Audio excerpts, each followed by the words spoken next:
Bienvenidos a Con Buenas Palabras. Soy María Pérez y os voy a acompañar en este espacio donde las letras serán las protagonistas.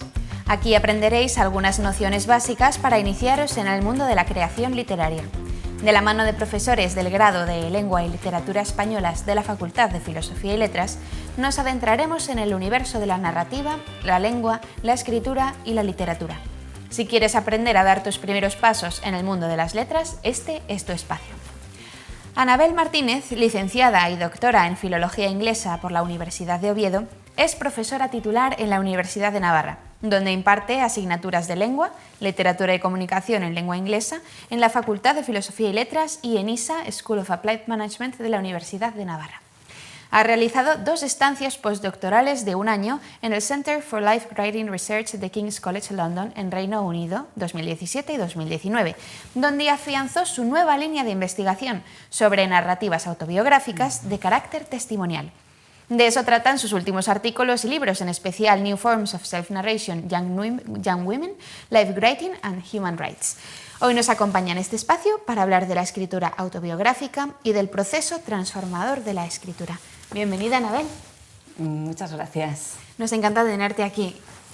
¿Qué entendemos por autobiografía, en inglés life writing?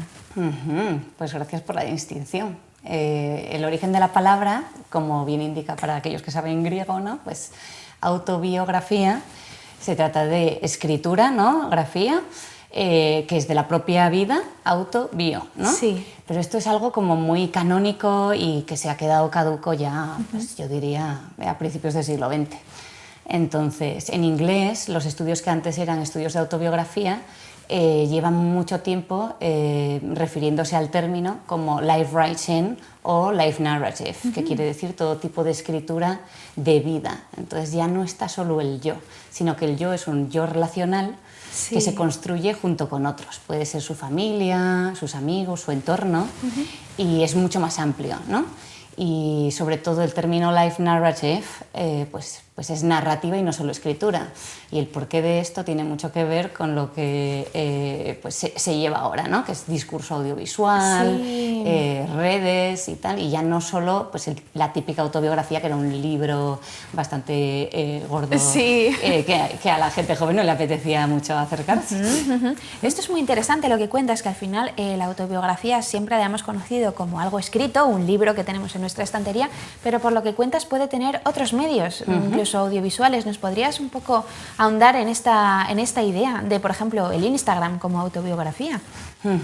A ver, pues yo empecé, ¿no?, a investigar otras formas de discurso autobiográfico cuando hice la primera estancia de investigación, ¿no?, allá por 2017.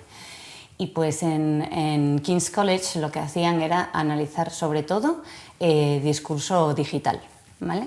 Y al principio te resulta un poco, pues, sobre todo pues una no nativa digital, te resulta un poco como... como un reto. Sí, o bueno, te levanta cierta suspicacia, ¿no? Escepticismo. ¿Esto realmente es autobiografía? ¿Qué es? Pero luego te das cuenta, yendo a congresos, leyendo más sobre el tema, pues que pues, se lleva trabajando muchísimo tiempo y que hay mucho trasfondo, ¿no?, pues filosófico, psicológico y tal detrás, que no ya solo literario. Entonces es como el todo y es súper interdisciplinar, entonces hay que leer muchísimo. Y yo, por ejemplo, me he especializado en mujeres activistas que luchan por los derechos humanos, entonces he tenido que leer también mucho de derecho, ¿no? Que afecta según qué contexto y cómo lo utilizan. Entonces, volviendo a las redes sociales, pues sí, pues para el que se dedica a investigarlo, pues también tiene que aprender, ¿no? Entonces, ¿qué me llama a mí la atención? El que sean capaces de escribir utilizando medios tradicionales y medios, ¿no? Pues dentro de los medios tradicionales, además de los libros, estarían pues las entrevistas, los documentales, ¿vale? Eso es bastante tradicional. Sí. Y luego lo novedoso, que es todo lo digital, Las redes que se sociales. viraliza muy rápido. Pues, por ejemplo, una charla TED pues hace que algo se convierta en viral en cuestión de horas, ¿no? Sí. Y pues ese impacto, ¿no? Que es como pues, que empieza y una vez que empieza ya no lo pueden parar, ¿no? Pues luego tienen una necesidad de seguir contando su historia por algo que es un bien mayor. Entonces, en ese sentido, pues sí, hay discurso en redes que es bastante banal, que no es realmente autobiográfico, ¿no? Sería bastante ficción o para usos, ¿no? comerciales. Pues hay gente que realmente su vida, ¿no? los vlogs, los videoblogs, ¿no? Pues hay gente que está monetizando, sacando un rédito de contar su vida y pues eso realmente es autobiografía. Bueno, sí, pero... Claro, es que el límite es difícil. Pues eso, otra de las cosas, ¿no? Es ética, o sea, uno tiene que leer muchísima ética cuando se mete a estudiar autobiografía. Sí, sí, muy interesante, que al final están muchos temas en juego, muchas cosas que hay que saber para comprender este mundillo. También tiene en común las redes sociales que hablabas, ¿no? Y la autobiografía, pues esta concepción del yo, ¿no? Nuestros oyentes son, la mayoría de ellos, gente que, bueno, pues que quiere iniciarse en la escritura. Entonces, también, ¿cómo podríamos explicarles esa concepción del yo, ¿no? Dentro de la literatura, el escribir sobre uno mismo? ¿Cómo ayuda el escribir sobre uno mismo y la forja de la identidad del escritor? Hombre, es la clave, ¿no? Volviendo al origen del género, pues de las primeras, ¿no? Los primeros textos literarios que se conocen, ¿no? autobiográficos serían las Confesiones de San Agustín. Sí. O sea, la idea es que uno, cuando está escribiendo, ¿no? Un texto autobiográfico, está reflexionando sobre las propias vivencias, dándoles coherencia, ¿no? Entonces, para construir la identidad es vital. Eso también está detrás del por qué a los niños se les suele regalar un diario y ahí guarda tus memorias y tal. Claro, esos son los ejemplos como los clásicos, ¿no? Sí. Luego, muchos autores literarios, es verdad que tienen diarios e incluso los publican, ¿no? Es lo que es otro subgénero, ¿no? Pero se llama persona studies, ¿no? Los estudios de persona, pero persona en plan griego, ¿no? Claro. Pues es como un personaje. Pues eres tu yo y tu identidad, pero esa cara pública a veces no coincide con la privada. Es bastante interesante es muy estudiar. Interesante. Claro, entonces también podemos hablar de esa literatura, ¿no? Y de ese proceso creativo, no solo tanto como aprender a escribir mejor, ¿no? Sino como el conocimiento de uno mismo. Sí, sí. O sea, los libros como en plan de autoayuda, ¿no? Aprende a escribir tus memorias y tal, tienen muchas pautas como muy marcadas que pues consisten en eso, ¿no? Reflexiona sobre pues, un episodio que te marcó, el porqué, qué ocurría, incluso kinestesia, ¿no? Pues qué se oía, qué olías, tal, pues, para que todos los sentidos se impliquen, ¿no? Que es pues no sé, Marcel Proust y la Magdalena, o sea, la Magdalena, volver a el porqué de las cosas, ¿no? ¿Por qué ciertas memorias están muy vividas y pasa el tiempo y siguen ahí? ¿Y por qué otras se difuminan o cambian, ¿no? Sí, esto que mencionas es también muy interesante para hablar de la literatura como un proceso para superar traumas, ¿no? O para superar distintas etapas que hayamos tenido en un pasado. ¿Cómo podemos hablar de la literatura como un proceso de curación? Sí. Se trata de un campo, ¿no? En los estudios autobiográficos que es muy interdisciplinar. Y pues estamos ahí, gente que venimos de un ámbito de literatura y gente que viene de otros muchos, incluidos psicología y psiquiatría. Entonces, en muchos congresos lo que te encuentras es el enfoque pues, del típico psicoterapeuta que te viene a contar ahí el porqué de la autobiografía. Y tú ahí, y pues, a ver, lo interesante es el diálogo, ¿no? Porque aprendes mucho del otro y yo creo que ellos también se benefician. Esto pues no es novedoso, pues llevan todo el siglo XX, ¿vale? Sí. Hay una gran tradición de lo que pues, algunos autores como Suzette Henke llama escritoterapia, que suena como a palabra en inglés, pero es que lo estoy pensando en inglés y lo estoy traduciendo a español. Scriptotherapy, que queda muy bien. Escritoterapia, ¿vale? Y este concepto pues, es sobre todo para mujeres que han sufrido un trauma, pues, abuso sexual o algo así, en guerras o no. Y es cómo reconstruir tu identidad después de una cosa que te destruye, ¿vale? De hecho, el título principal del libro es Shattered, ¿no? Rotos, o sea, Shattered Subjects, la subjetividad rota. Cómo reconstruirla. Y luego al mismo tiempo, ¿no? Pues tiene uno pues, otros ejemplos que incluyen discurso autobiográfico, que es bien interesante, que son, por ejemplo, Viktor Frankl, ¿no? Claro.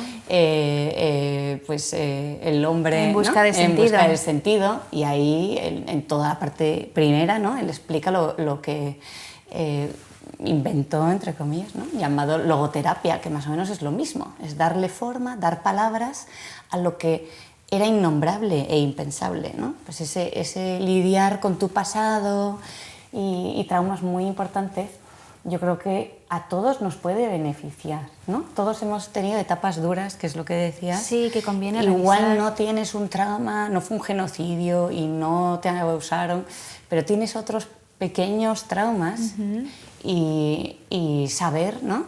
Estrategias de cómo hacer, cómo volver a pensar sobre ello y escribir sobre ello, pues está probado, se usa de herramienta terapéutica desde entonces. ¿Vale? Hay gente, por supuesto, que te dirá que no funciona, pero si lo siguen usando los psicoterapeutas será por algo, será que sí que funciona. No necesariamente tiene que ser un trauma, luego distintos conflictos personales que hayas podido tener. Sí, problemas de identidad, ¿no? Pues de personalidad, tal.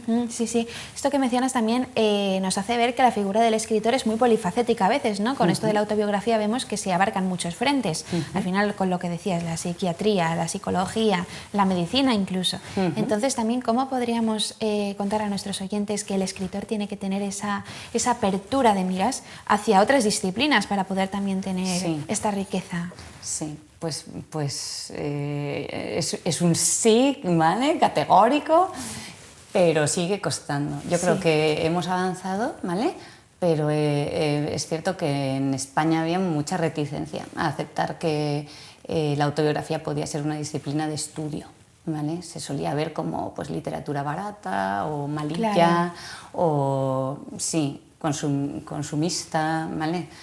Y no como algo digno de ser estudiado, ¿vale? Entonces era algo como muy que lo tenían dejado de lado. Sí. Y creo que gracias a que cada vez las disciplinas se van abriendo a otras disciplinas y a otros países, pues aprendemos unos de otros. ¿Vale? O sea, lo que a otros les falta, por ejemplo, de rigor, ¿no? Pues en ambientes en los que están muy acostumbrados a lo interdisciplinar, a veces les falta el ahondar en los orígenes de las cosas, ¿no? Porque dan por supuesto que ya todo surgió de manera interdisciplinar. Entonces es como encontrar el punto medio, ¿no? Sí, la intersección. Y bueno, sigue costando, pero bueno, vamos avanzando. Poco a poco. Sí. Antes nos comentabas que has estudiado y escrito sobre jóvenes activistas. Entonces podríamos tratar el tema también de la literatura como herramienta social, como arma social. ¿Cuál es tu opinión acerca de esto? Bueno, pues como recordarás de las clases, el por qué he acabado estudiando autobiografía se debe a esto, ¿no? O sea, yo creo que mucha gente, ¿no?, concibe la literatura como un reflejo de la sociedad, ¿no? Pero, sin embargo, hay otra vertiente, ¿no?, de los estudios literarios que dice, bueno, en realidad refracta, ¿no? Pues a veces no es un reflejo perfecto, ni mucho menos, y no todos los textos son textos realistas, ¿vale? Tienen otras funciones. Pero lo que sí hay es un vínculo con la realidad, ¿no?, social. Entonces, claro, esto depende de lo que a cada uno le apasiona. Pero a mí, que siempre me metí en cosas de justicia social, pues me llama la atención la literatura, los grandes clásicos y cómo conectan con realidades que afectan, ¿no? Y que pasa el tiempo y cambian, pero en realidad el problema o la aventura X te lleva a algo que puedes conectar con una vivencia tuya personal, ¿no? El ser humano y sus relaciones. Y pues el bien común, ¿no? El intentar buscar una idea de por qué algo es justo o injusto, qué es el bien, qué es el mal, ¿no? Sí. Entonces, los grandes clásicos creo que lo hacen muy bien. Y bueno, en inglés, pues eso, yo tengo como mis referentes y que sí, machaco un poco. Y me gusta pues, escoger textos que además cuestionen, ¿no? Cuestionen tus valores y tus prejuicios. Creo que en inglés es un tópico literario, en español igual no tanto, ¿no? La otredad, ¿no? El otro. Construir tu identidad viendo al otro como distinto a ti. ¿Vale? Y esto hay mucho escrito de hace muchísimos siglos, ¿no? Sí. Pero sigue ahí y sigue patente. Entonces, cuando uno piensa en el discurso público, ¿no? Pues ve que la literatura le puede ayudar, ¿no? A cuestionarse cosas que muchas veces se dan por sentado o se politizan, ¿no? El porqué de la polarización pues es porque no leemos suficiente. O leemos en mi burbujita, igual que redes sociales, ¿no? Tú tienes ahí tu burbujita y no sales, te cuesta, pero hay que intentar, ¿no? Y que eso te lleve a leer más y a querer saber más y a verte un documental. Y bueno, cuando tienes tiempo. No, pero esto es muy interesante porque los escritos autobiográficos, bueno, y la escritura en general, uno piensa sobre todo en un proceso de introspección y al final también tiene mucho de relacionarse con el otro, como decías, y de aprender del otro. Entonces esta apertura es muy interesante. Te quería decir, antes hemos comentado, ¿no? ¿Recuerdas esas clases? Claro, porque tú eres profesora de la Universidad de Navarra. Quería también preguntarte, pues, a la hora de animar a tus alumnos a escribir, porque seguramente tendrás alumnos que querrán ser escritores, ¿les recomiendas hacer un diario o ponerse a escribir acerca de ellos mismos? Sí y no, o sea, un diario, pues eso, como los que comentamos antes, ¿no?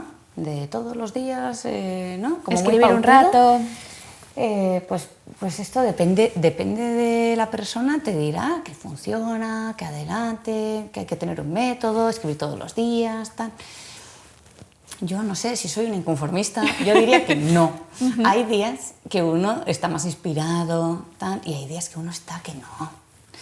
Pero, atención, y si en vez de un diario es un cuaderno, es, ¿no? El momento de tu reflexión y que pueda tener no solo pues vivencias súper personales, sino pues experiencias, ¿no? Recuerdos.